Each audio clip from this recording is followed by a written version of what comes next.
మరో నియోజకవర్గం పార్వతీపురం గురించి చూద్దాం. మన్యం జిల్లాలో పార్వతీపురం కీలక నియోజకవర్గం. ఈ అసెంబ్లీ సెగ్మెంట్లో గత ఎన్నికల్లో టీడీపీ నుంచి బోనెల విజయ్ చంద్ర, వైసీపీ నుంచి జోగారావు పోటీ చేశారు. ఆ ఎన్నికల్లో 24,414 ఓట్ల మెజార్టీతో విజయ్ చంద్ర గెలిచారు. మరి కూటమి ప్రభుత్వం ఏడాదిన్నర పాలనపై ఈ నియోజకవర్గ ప్రజలు ఏమనుకుంటున్నారు? ఎమ్మెల్యే పనితీరుపై సంతృప్తితో ఉన్నారా? ముఖ్యమంత్రి పనితీరుకు ఎటువంటి రేటింగ్ ఇచ్చారు? నారా లోకేష్, పవన్ కళ్యాణ్, జగన్ గురించి ఈ సెగ్మెంట్ ప్రజలు ఏమనుకుంటున్నారు? ఓవరాల్గా కూటమి ప్రభుత్వంపై జనం మాట ఏంటి? బిగ్ టీవీ ఎక్స్క్లూజివ్ సర్వే రిపోర్ట్లో చూద్దాం. మరి ఎన్నికల సమయంలో పార్వతీపురం నియోజకవర్గ ప్రజలకు విజయ్ చంద్ర ఇచ్చిన హామీలు ఏంటో ఒకసారి చూద్దాం. ఇవే పార్వతీపురం నియోజకవర్గ ప్రజలకు ఎన్నికల సమయంలో ఇచ్చిన హామీలు. పార్వతీపురం బైపాస్ను నిర్మిస్తాను అంటూ ఆయన నియోజకవర్గ ప్రజలకు స్పష్టమైన హామీ ఇచ్చారు. వీటితో పాటు సూపర్ 6 పూర్తి స్థాయిలో నెరవేరుస్తామంటూ హామీలు ఇచ్చారు. ఇక ఇప్పటికీ పార్వతీపురం నియోజకవర్గంలో ఉన్న సమస్యలు ఏంటో ఒకసారి నేను మీకు చూపిస్తాను. ఇవే ఆ సమస్యలు. జంజావతి ప్రాజెక్టు ఎత్తు తక్కువగా ఉంది. ఆ ప్రాజెక్టు ఎత్తు ఎక్కువగా లేకపోవడమే ఇక్కడ ఒక ప్రధాన సమస్య. ఒడిశా అభ్యంతరాలతో సాగునీటికి ఇబ్బందులు తలెత్తుతూ ఉన్నాయి. 4 టీఎంసీలకు బదులు ఎత్తు తక్కువగా ఉండటం వల్ల 0.6 టీఎంసీల నిల్వకే పరిమితం అవుతుంది. ఒకవేళ ఎత్తు పెంచితే సెగ్మెంట్లోని 75 గ్రామాలకు ప్రయోజనం కలుగుతుంది. అసలు డిజైన్ ప్రకారం ప్రాజెక్టు పూర్తి చేయాలి అని డిమాండ్లు ఈ నియోజకవర్గ ప్రజల నుంచి వినిపిస్తూ ఉన్నాయి. గ్రామీణ ప్రాంతాల్లో ఇప్పటికీ తాగునీటి సమస్య చాలా ఎక్కువగా కనిపిస్తూ ఉంది. తాగునీటి కోసం చాలా దూరం వెళ్లాల్సిన పరిస్థితి వస్తుంది నియోజకవర్గ ప్రజలకు. అంపవిల్లి ప్రాజెక్టు నుంచి నీటి సరఫరా సరిగ్గా లేకపోవడం ఒక ప్రధాన సమస్యగా కనిపిస్తోంది. ఇక బలిజిపేట మండలంలో చాలా గ్రామాలపై దీని ఎఫెక్ట్ కనిపిస్తుంది. నీళ్ల కొరత ఎఫెక్ట్ కనిపిస్తోంది. పార్వతీపురం మున్సిపాలిటీలో తాగునీటి సమస్య చాలా ఎక్కువగా ఉంది. తోటపల్లి నుంచి 8 MLD బదులు కేవలం 5 MLD నీళ్లు మాత్రమే వస్తూ ఉండటం ఒక ప్రధాన సమస్య. పార్వతీపురం కొమరాడ రోడ్డు గుంతలమయంగా ఉంది. ఈ రోడ్డు గుంతలమయంగా ఉండటం వల్ల ఆ నియోజకవర్గ ప్రజలకు రాకపోకలకు తీవ్రమైన ఇబ్బందులు తలెత్తుతున్నాయి. పార్వతీపురం బైపాస్ ఉన్నట్లయితే ఇక్కడ ట్రాఫిక్ జాములు తగ్గుతాయని నియోజకవర్గ ప్రజలు అనుకుంటూ ఉన్నారు. ఆ బైపాస్ లేకపోవడం వల్లే ఇక్కడ ట్రాఫిక్ జాములు ఏర్పడుతున్నాయి. అలాగే మరో సమస్య, అర్హుల పెన్షన్ తొలగింపుతో తీవ్ర అసంతృప్తిలో ఉన్నారు పార్వతీపురం నియోజకవర్గ ప్రజలు.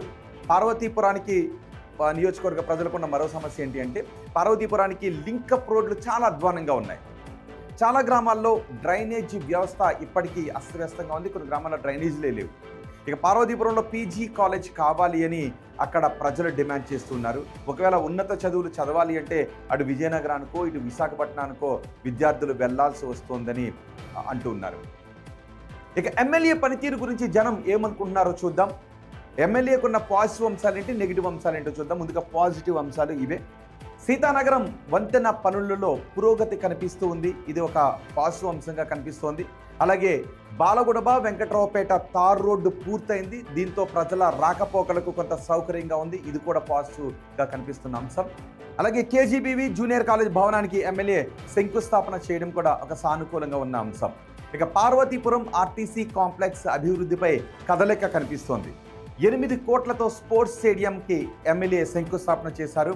ఇక మెషినరీతో డంపింగ్ యార్డ్ క్లియరింగ్ పనులు జరుగుతూ ఉండటం పాజిటివ్గా ఉన్నటువంటి అంశాలు. ఇక నెగిటివ్గా ఉన్న అంశాలు ఏంటో నేను మీకు చూపిస్తాను. ఇవే ఎమ్మెల్యే గురించి నెగిటివ్గా ఉన్న అంశాలు. ఎమ్మెల్యే ఎక్కువగా నియోజకవర్గంలో ఉండడం లేదు అనే మాట వినిపిస్తుంది. ఎమ్మెల్యే 3 రోజులు విశాఖపట్నంలోనే ఉంటున్నారు అని జనం అంటూ ఉన్నారు. వీకెండ్లో స్థానికంగా అందుబాటులో ఉండటం లేదు అని జనం చెబుతున్నమాట. పెండింగ్ హామీలపై పెద్దగా పురోగతి లేకపోవడం నెగిటివ్గా కనిపిస్తున్న అంశాల్లో ఒకటి. ఇక ఎమ్మెల్యే పనితీరు గురించి జనం ఎన్ని మార్క్స్ వేస్తున్నారో చూద్దాం. చాలా బాగుంది అని 11.6% మంది జనం చెప్తూ ఉంటే, బాగుంది అని 14% మంది జనం చెప్తున్నారు. పర్వాలేదు అంటున్న వారి సంఖ్య 46.5గా కనిపిస్తోంది. బాగా లేదు అంటున్న వారు మాత్రం 18.6గా ఉన్నారు. అస్సలు బాగా లేదు అంటున్న వారి సంఖ్య 9.3%గా మనకి కనిపిస్తోంది. సీఎం చంద్రబాబు పనితీరుకి పార్వతీపురం నియోజకవర్గ ప్రజలు వేస్తున్న మార్క్స్ ఏంటో నేను మీకు చూపిస్తాను. చాలా బాగుంది అని 9.3% మంది అంటూ ఉంటే, బాగుంది అని 30.2% మంది జనం చెప్తున్నారు. పర్వాలేదు అంటున్న వారి సంఖ్య 44.2%గా కనిపిస్తోంది. బాగా లేదు అంటున్న వారి సంఖ్య 14% కనిపిస్తోంది. అస్సలు బాగాలేదు అంటున్న వారి సంఖ్య మాత్రం 2.3%. కేవలం 16.3% మంది జనంలోనే ఈ నియోజకవర్గంలో అసంతృప్తి ఉంది. మిగిలిన జనం చంద్రబాబు పనితీరుకు మంచి మార్క్స్ వేస్తున్నారు. ఇక ఓవరాల్గా ప్రభుత్వ పనితీరుకి ఎన్ని మార్క్స్ వేస్తున్నారు పార్వతీపురం నియోజకవర్గ ప్రజలు ఒకసారి చూద్దాం. చాలా బాగుంది అంటున్న వారి సంఖ్య 7%గా ఉంటే బాగుంది అంటున్న వారి సంఖ్య 18.5%గా కనిపిస్తోంది. పర్వాలేదు అంటున్న వారు 41.9%గా ఉన్నారు. బాగా లేదు అంటున్న వారి సంఖ్య మాత్రం 27.9%గా కనిపిస్తోంది. అస్సలు బాగా లేదు అంటున్న వారి సంఖ్య 4.7%గా ఉంది. ఇక ప్రతిపక్ష నేత జగన్ పనితీరు గురించి నియోజకవర్గ ప్రజలు ఏమనుకుంటున్నారో చూద్దాం. చాలా బాగుంది అని 7% మంది జనం అంటూ ఉంటే బాగుంది అని 18.6% మంది జనం చెబుతున్నారు. పర్వాలేదు అని 51.2% మంది జనం చెబుతూ ఉంటే బాగా లేదు అని 18.6% మంది జనం అంటూ ఉన్నారు. అస్సలు బాగా లేదు అని 4.7% మంది జనం వైసీపీ అధినేత జగన్ గురించి చెబుతున్నారు. ఇక పార్వతీపురం నియోజకవర్గ ప్రజలు ఉప ముఖ్యమంత్రి పవన్ కళ్యాణ్ పనితీరుకి ఎన్ని మార్క్స్ వేస్తున్నారో చూద్దాం. చాలా బాగుంది అని 9.3% మంది జనం చెప్తుంటే బాగుంది అని 20.9% మంది జనం చెప్తున్నారు. పర్వాలేదు అని 46.5% మంది జనం చెబుతుంటే బాగా లేదు అని 18.6% మంది జనం అంటున్నారు. అస్సలు బాగా లేదు అంటున్న వారి సంఖ్య 4.7%గా కనిపిస్తుంది. ఇక మంత్రి నారా లోకేష్ పనితీరుకి పార్వతీపురం నియోజకవర్గ ప్రజలు వేస్తున్న మార్క్స్ ఇవే. చాలా బాగుంది అని 9.3% మంది జనం చెప్తుంటే బాగుంది అని 20.9% మంది జనం అంటున్నారు. పర్వాలేదు అంటున్న వారి సంఖ్య 44.2%గా ఉంది. బాగా లేదు అంటున్న వారు మాత్రం 16.3%గా ఉంటే అస్సలు బాగా లేదు అని చెబుతున్న వారి సంఖ్య 9.3%గా కనిపిస్తోంది. అమరావతి పనులు పూర్తవుతాయనుకుంటున్నారని అడిగిన ప్రశ్నకు పూర్తవుతాయి అని 32.6% మంది జనం చెప్తున్నారు. కావు అని 27.9% మంది జనం చెప్తూ ఉంటే కావచ్చు అని 18.6% మంది జనం చెప్తున్నారు. తెలియదు అని 20.9% మంది జనం అంటున్నారు. పోలవరం ప్రాజెక్టు పూర్తవుతుంది అనుకుంటున్నారని అడిగిన ప్రశ్నకు 34.9% మంది పూర్తవుతుందని చెప్తున్నారు. కాదు అని 23.3% మంది జనం చెప్తూ ఉంటే కావచ్చు అని 30.2% మంది జనం చెప్తున్నారు. తెలియదు అంటున్న వారి సంఖ్య 11.6గా కనిపిస్తోంది.